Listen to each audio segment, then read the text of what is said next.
Recordemos, familia, que hemos venido insistiendo en teoterapia, salud total, comprendiendo que el ser humano necesita de salud, que el ser humano necesita en su vida espiritual, en su vida emocional y en su vida física, en sus relaciones interpersonales, experimentar salud. Y esa salud solo la puede dar Jesús, no la da la religión, no la da el esfuerzo propio, no la dan las buenas obras. Solo puede darse cuando una persona toma la decisión de tener un encuentro personal con Jesucristo. Y eso es lo que queremos animarles a que consideremos. Y hoy es una linda oportunidad para que reflexionemos en esto que estamos haciendo, que estos jóvenes hoy están haciendo. Como ustedes se dan cuenta, ya no son niños o bebés. Están desde los 9 años hasta los 16. Y ellos han venido acá esta noche expresando un acto de fe y han venido voluntariamente. He tenido la oportunidad de conocerles durante todos estos 2 años. Anoche tuvimos un tiempo especial asegurándonos de que ellos entendieran lo que están haciendo hoy. Porque uno de los grandes problemas que tiene el ser humano es que a veces hace cosas por tradición. Se hacen ceremonias porque todo el mundo lo hace. El ser humano tiene la tendencia a hacer lo que todo el mundo hace. Como todo el mundo lo hace, entonces pues... Pero de pronto no siempre se tiene conciencia de por qué se hacen las cosas. Y ellos han venido hoy acá de manera libre, voluntaria, responsable, a hacer algo. Y esta es una linda oportunidad para ellos y pues obviamente para nosotros, para los padres. Es bien interesante que nosotros pensemos en el Salmo 32:8, dice la palabra de Dios, para que comencemos a reflexionar unos minuticos. Quiero animarle a que me preste unos minutos para que usted disponga su corazón para reflexionar algunas cosas interesantes esta noche. El Salmo 32:8 dice Dios: te haré entender y te enseñaré el camino por donde debes andar. Dice, sobre ti fijaré mis ojos. Este salmo expresa de una manera muy precisa y concisa el anhelo que Dios tiene con la vida suya, con las vidas de cada una de nuestras familias. Él dice que Él nos hará entender y nos enseñará los pasos, o sea, las decisiones que necesitamos aprender a tomar. El ser humano tiene la tendencia a pensar que no necesita aprender nada y que ya sabe lo que tiene que hacer. Pero Dios insiste en que Él quiere enseñarnos. Y para eso se requiere que usted y yo tengamos un grado de humildad para reconocer que necesitamos aprender a ser papás, que necesitamos aprender a ser hijos, que necesitamos aprender cómo tomar decisiones. Creo que todos en una u otra manera hemos tenido la experiencia cuando llegamos a este país. La mayoría llegamos pensando que sabíamos conducir automóvil. Y cuando presentamos nuestra licencia en nuestro país, en este país, ¿qué hicieron con esa licencia? No le dieron ni atención. ¿Y qué nos obligaron a hacer? A tomar un curso y a pasar un examen. Y siendo bien sincero, usted, si ha sido sincero, usted tuvo que reconocer que cuando empezó a hacer el curso y empezó a estudiar, usted en el fondo de su corazón tenía que llegar a reconocer que allá en nuestro país no sabíamos manejar. Y aquí tuvimos que aprender a conducir, a respetar un pare, a respetar el índice de la velocidad, a hacer muchas cosas que en nuestra cultura latina no son importantes. O sea que necesitábamos aprender a reconocer que era necesario aprender las cosas. Y aquí Dios promete ese anhelo de querer que Él poner en nuestro corazón eso. Ahora, quiero animarles a que, pensando en los jóvenes, quiero animarles a que hagamos una pregunta. En la Biblia hay algunos personajes como, por ejemplo, José. No el padre putativo de Jesús, sino José, el hombre, hijo del patriarca, que tuvo 2 hermanos, hijo de Jacob. ¿Cuántos años creen ustedes que él tenía cuando Dios comenzó a usar su vida? ¿Cuántos años serían? Quiero invitarle a que usted piense qué dice la Biblia, cuántos años tenía el rey David cuando comenzó a ser usado por Dios. Quiero animarle a que usted piense cuántos años tenía Daniel cuando comenzó a ser usado por Dios. Les estoy mencionando algunos de los muchos hombres o mujeres que fueron instrumentos tremendos en las manos de Dios. ¿El uno cuál fue? José. El otro, el rey David. El otro, Daniel. ¿Cuántos años tendría? No todas las personas fueron usadas por Dios desde jóvenes, pero la mayoría sí. Algunos otros, como Moisés, fueron ya después de que él tuvo 40 años de fracasos. Otros, como el apóstol Pablo, también ya fue cautivado siendo un hombre adulto. Pero el plan de Dios es muy especial. Y quiero decirles que el común denominador de estas personas que yo les acabo de mencionar, todos fueron desde niños, y les quiero explicar por qué. Que podamos ver esto a la luz de la palabra de Dios y usted pueda revisarlo en su propia vida y en su propia familia. Pensemos en Jesús. ¿Desde cuántos años Dios comenzó a usar la vida de Jesús? Entonces tiene uno la tendencia a pensar de que fueron de cuántos años. De 30, de 33. No fue así. Vamos a verlo en la palabra de Dios para que nos demos cuenta dónde comenzó.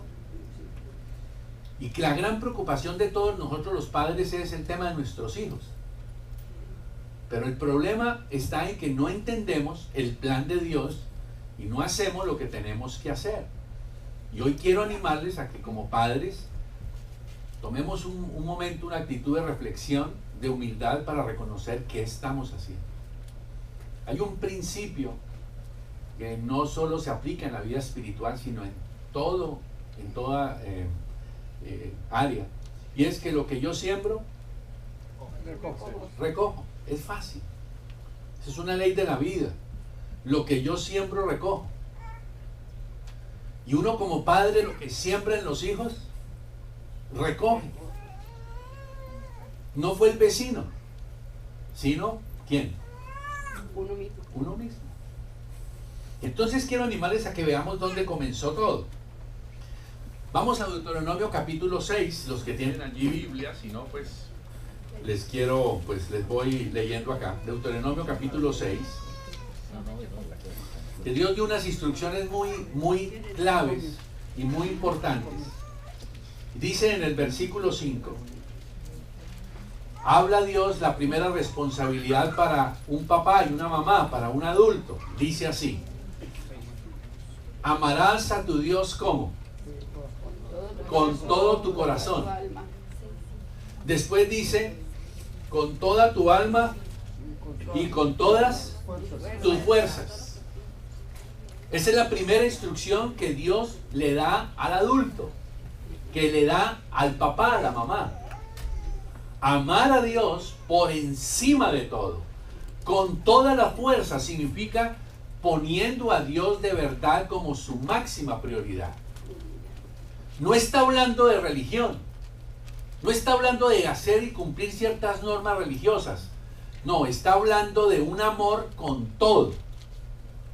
Cuando habla con todo tu corazón, está hablando con toda tu mente, con todas tus emociones, y con toda tu voluntad. Tu máxima prioridad es Dios.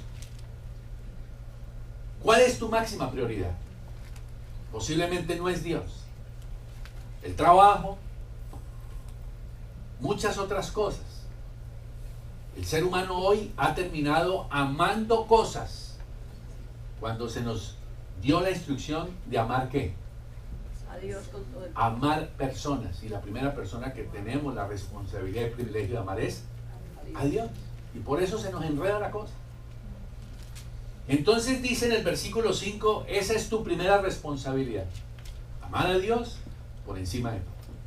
Ahora en el versículo 6 dice, estas palabras que yo te mando estarán sobre tu corazón. Y en el versículo 7 dice, las repetirás a tus hijos. ¿Pero cuándo se las repetirás a tus hijos? Ya cuando estén de 15 años. Ya cuando estén de 20. ¿Pero qué dice la Biblia? Dice, versículo 7, inculcárselas continuamente, las inculcarás continuamente a tus hijos. Háblales de ellas cuando estés en tu casa, cuando vayas por el camino, cuando te acuestes y cuando te levantes. O sea, ¿desde cuándo hay que comenzar? ¿Ok? Y no es una rezadita y que órale al ángel de la guarda. No es eso. Porque comenzando, porque eso no es lo que la Biblia enseña. Y segundo, según la Biblia, no existe ningún ángel de la guarda. Y usted tiene que empezar a reaccionar y decir, ¿qué es lo que yo estoy cimentando a mis hijos?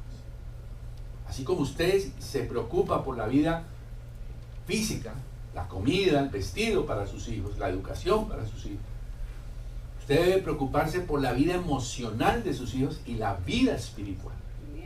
Y tiene la bonita oportunidad de trabajar espiritualmente en la vida de sus hijos. Pero antes del versículo 7 está el 5. Y es el modelo que un hijo necesita es ver a su papá y a su mamá amando primeramente a Dios con todo. Ese es el gran problema de los jóvenes hoy. Que cuando miran sus padres, miran el modelo de su familia, les entra una inseguridad tremenda porque dicen, mis papás dicen una cosa, viven una cosa y hacen otra. Entonces entran en desconfianza porque su papá y su mamá son las personas más importantes de su vida. Después de Dios, debería ser así. No conocen a Dios. Miran a su papá, miran a su mamá y ya el mundo se les derrumba. Y comienza una crisis tremenda en ellos. Cuando son pequeños, algunos manifiestan un poco la crisis, pero la crisis sale es cuando ya empiezan a tener 10, 11, 12, 13, 14 años. La palabra de Dios dice, primero sé ejemplo, sé el modelo, ama a Dios, que tu hijo te vea amándote, amándole a Dios, que tu hijo te vea levantándote temprano a hacer un devocional, que tu hijo te vea conociendo la Biblia, que tu hijo te vea pidiéndole perdón a tu esposa, que tu hijo te vea siendo fiel en casa, no diciendo mentiras, que tu hijo te vea viviendo conforme la Biblia dice. Entonces eso a un hijo lo impacta. Dice el versículo 7 que hay que repetirle a los hijos, hay que enseñarles, hay que volver y trabajar e insistir sobre ellos. Y es lo que generalmente no hacemos. Descuidamos la vida espiritual de nuestros hijos. Y lo que la palabra de Dios dice es que se las debemos repetir continuamente. Dice, cuando se levanten, cuando se acuesten. Luego, ¿desde cuándo hay que comenzar? ¿Ok? Algunos pueden pensar de buena fe que es dejar que sus hijos crezcan y cuando estén grandes tomen su decisión. No funciona así. No funciona así. Por ejemplo, en Colombia se nos está aproximando una situación bien real.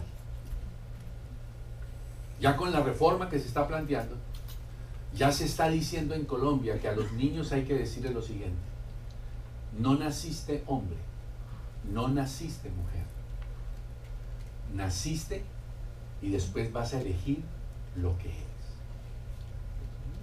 Y se está hablando de que va a haber diferentes modelos de familia. Para allá vamos. Así como muchos de nosotros aprendimos de nuestro padre a ser machistas. ¿Dónde usted y yo aprendimos a ser machistas? En la casa. En la casa. Yep. ¿Viendo a quién? A papá. A los cuchos. O viendo a mamá. Porque también el gran problema del machismo son las mismas mamitas. ¿Estamos? ¿Dónde aprendimos eso? Eso no fue en el colegio. Solo aprendimos en casa. Y dice, entonces, este desafío es desde pequeños. Vamos a ver cuándo comenzó Jesús.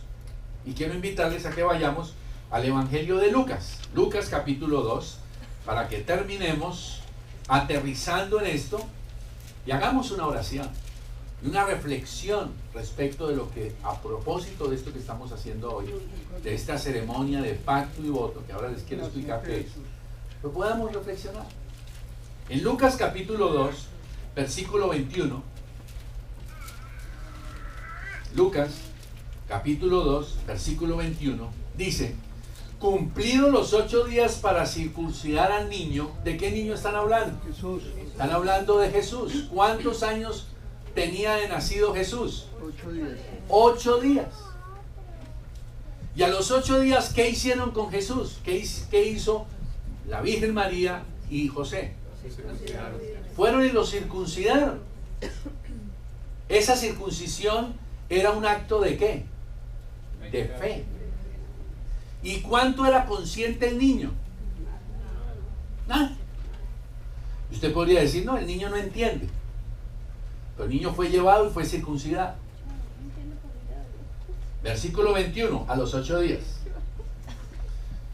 Versículo 22, ¿qué hicieron los papás con el niño? ¿Qué dice ahí el versículo?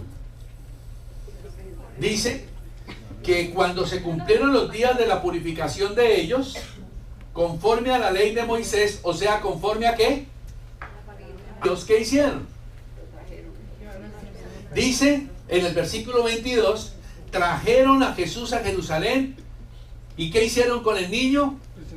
Fueron y lo presentaron al Señor. O sea, allí, ¿de quién fue la fe de quienes estuvieron actuando en ese momento? ¿Del niño? De los padres. Un niño de 8 meses, Jesús. 8 días. Perdón, de 8 días. Unos padres que van, lo llevan, lo circuncidan y lo presentan al Señor. No es un acto religioso. Es un acto consciente de fe de lo que está haciendo uno como padre, asumiendo una responsabilidad. Versículo 40. ¿Qué sucedía mientras tanto con el niño? Dice el versículo 40, y el niño crecía, 1, 2, se fortalecía, 3, se llenaba de sabiduría, y 4, la gracia de Dios estaba sobre el niño. ¿Y usted cree que eso se lo va a dar la Universidad de Cambridge o Harvard? ¿Usted cree que lo que su hijo necesita es eso para que sea alguien en la vida? ¿Estamos? Eso no lo aprende nadie en una universidad. ¿Dónde crece un niño espiritual, emocional y físicamente? En casa. El niño estaba creciendo y se fortalecía.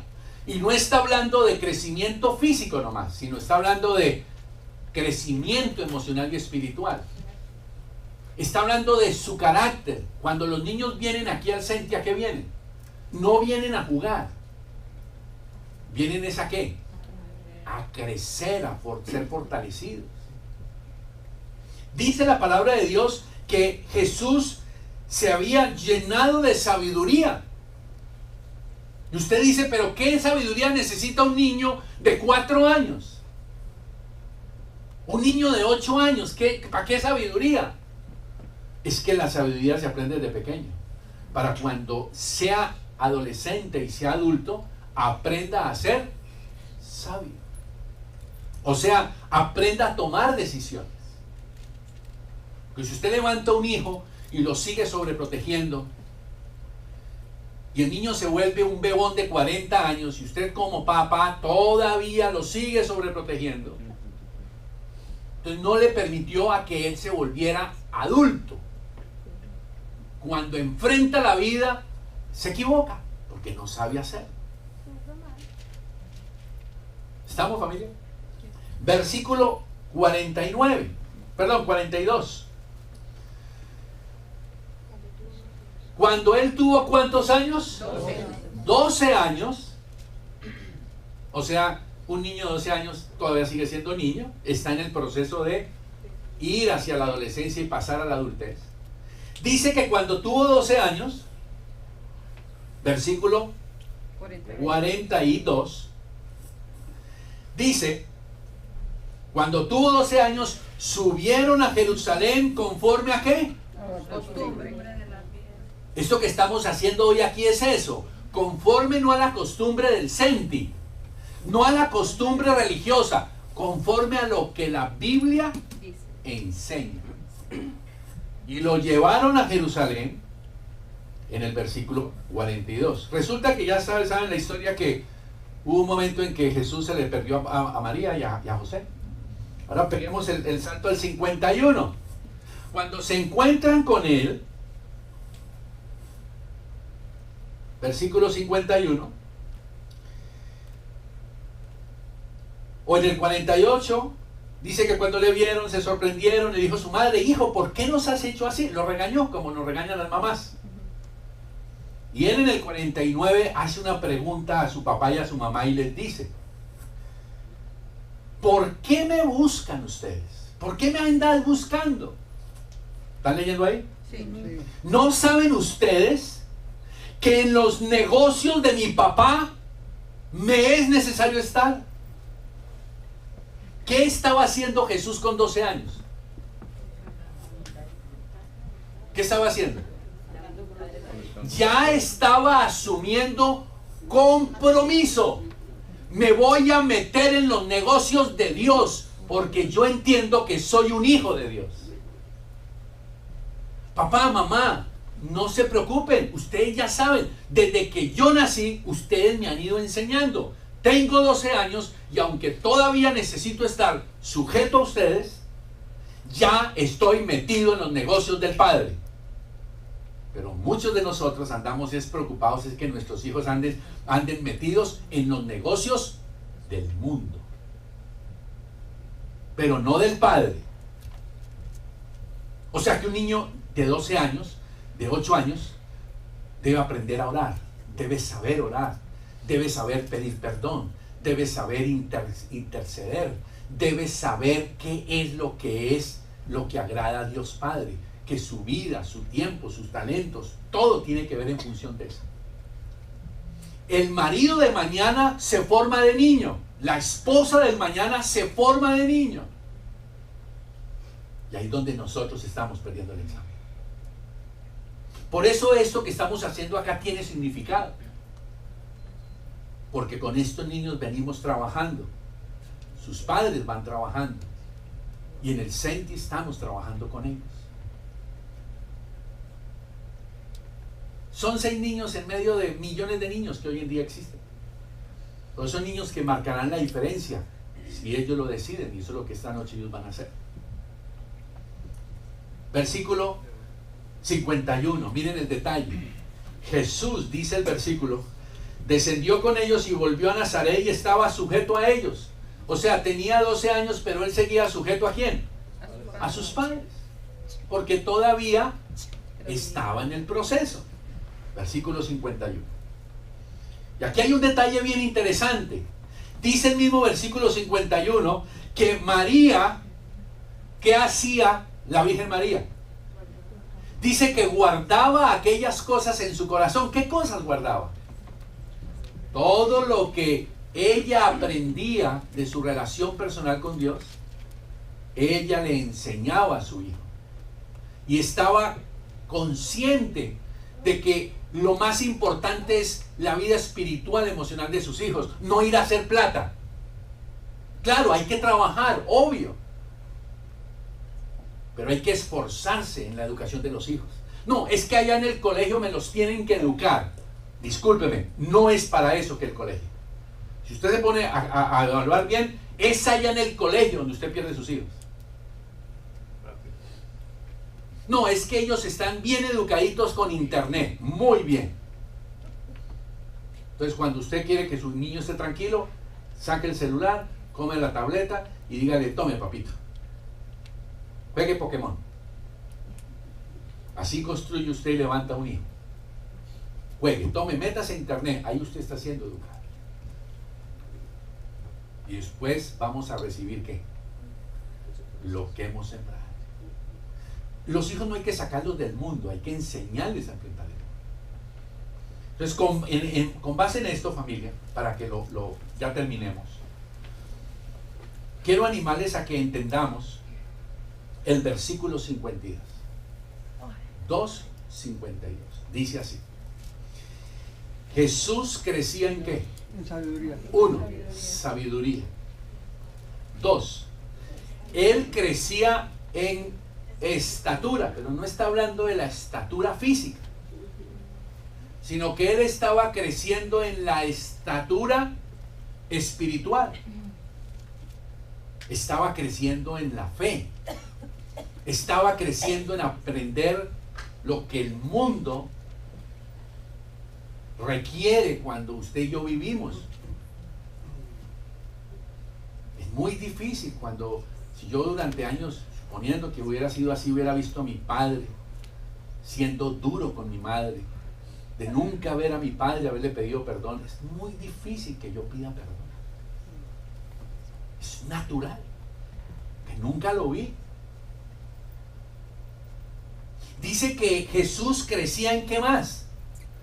Crecía en gracia para con Dios y en gracia para con los demás. Algunos padres nos sentimos orgullosos, es que mi hijo es muy inteligente. Y claro, decimos, igualito a mí. Sí, seguramente sus hijos son inteligentes. Y chévere que usted se goce de eso, pero yo le quiero decir, mire, el que sus hijos sean inteligentes, eso no le sirve de nada. Porque usted debe desafiarse a decidir que su hijo entienda lo que es la inteligencia espiritual. Hoy los psicólogos hace 20 años andan descubriendo lo que está mojado, ¿no? Que el agua es mojada. Pero hablaron de la inteligencia emocional. Siempre se habló de la inteligencia física.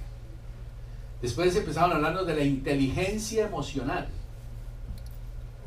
Pero la Biblia no habla de eso, habla de inteligencia espiritual. Y por eso yo quiero animarle a que usted reaccione, a que usted entienda. Termino con esto. Yo les animo a que ustedes vayan a la Biblia y busquen la historia de Daniel. ¿Saben de cuántos años comenzó Daniel su trato con Dios? Desde chiquito. Y cuando tenía 15 años, piensen en un joven de hoy, 15 años. Daniel fue deportado del lugar donde vivía, perdió su familia, perdió su tierra, perdió su nombre, perdió su lenguaje, perdió todo. Le cambiaron el nombre. Y fueron y se lo llevaron y lo pusieron en un grupo selecto del hombre más poderoso de la tierra. Es como si usted agarrara 6 niños, los saca del lugar donde están y van y los meten a la Casa Blanca al lado del presidente de los Estados Unidos, que se supone que es el país más poderoso de la tierra, y les dan beca, comida, vestido, les van a enseñar toda ciencia. Eso hizo Nabucodonosor. Piense en un joven de 15 años que de un momento a otro le ofrecen esta vida y la otra. ¿Qué se supone que debe pasar con un joven de 15 años? Se enloquecería. Pero este niño de 15 años, Daniel, cuando el hombre más poderoso de la tierra le dijo, vas a adorar esta estatua, él dijo, no, porque yo conozco a mi Dios. Y a sus hijos les están enseñando a adorar dinero, a adorar sexo, a adorar ego, a adorar muchas cosas. ¿Y ellos qué están diciendo? Claro que sí. Y ellos estaban expuestos a morir porque le desobedecían al rey. A esos reyes, a esos emperadores de la época como los de ahora, pero peor eran ellos, no les gustaba que les llevaran la contraria. Sin embargo, Daniel se le paró firme al rey Nabucodonosor y le dijo, no lo voy a hacer porque yo amo a Dios. La pregunta es, ¿dónde estamos con nuestros hijos? ¿Y dónde estamos como padres? Finalizo con esto. Daniel fue capaz de 15 años, solo 15 años, fue capaz de ser fiel, responsable, íntegro, humilde, sabio, firme, disciplinado y valiente. ¿Y saben cómo fue José? Con 17 años fue lo mismo. Y cuando tuvo más o menos 25, la esposa de su jefe le dijo, acuéstate conmigo. ¿Y qué fue capaz de hacer ese chico? Dijo no. Para que pensemos en un instante. Yo les animo a que hagamos nuestra parte. Amemos a Dios con todo nuestro corazón. Y dos, démosle a los hijos la oportunidad de tener un modelo. No se trata de que seamos perfectos, pero sí se trata de enseñarles un estilo de vida. Un niño, finalmente un joven, cuando lo vea a usted y me vea a mí actuar, ellos no lo dicen, pero piensan de esta forma. Papá, mamá, lo que tú me estás diciendo que haga, no lo entiendo. Porque lo que yo veo en ti y en mi papá y en mi mamá, mis ojos, lo que ven, no permiten que mis oídos entiendan lo que tú me dices. Tú me dices, no digas mentiras, pero no lo puedo hacer, porque yo a ti te veo diciendo mentiras. Porque alguna vez sonó el teléfono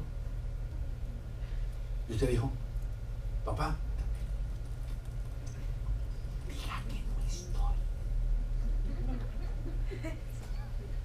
y usted después está muy preocupado por qué su hijo falsificó las notas en el colegio. ¿Quién le enseñó a mentir? Reaccionemos, familia. Yo les invito a que reaccionemos. Vamos a tener esta ceremonia. Le pido a Dios que hable a su corazón. Vamos entonces a orar.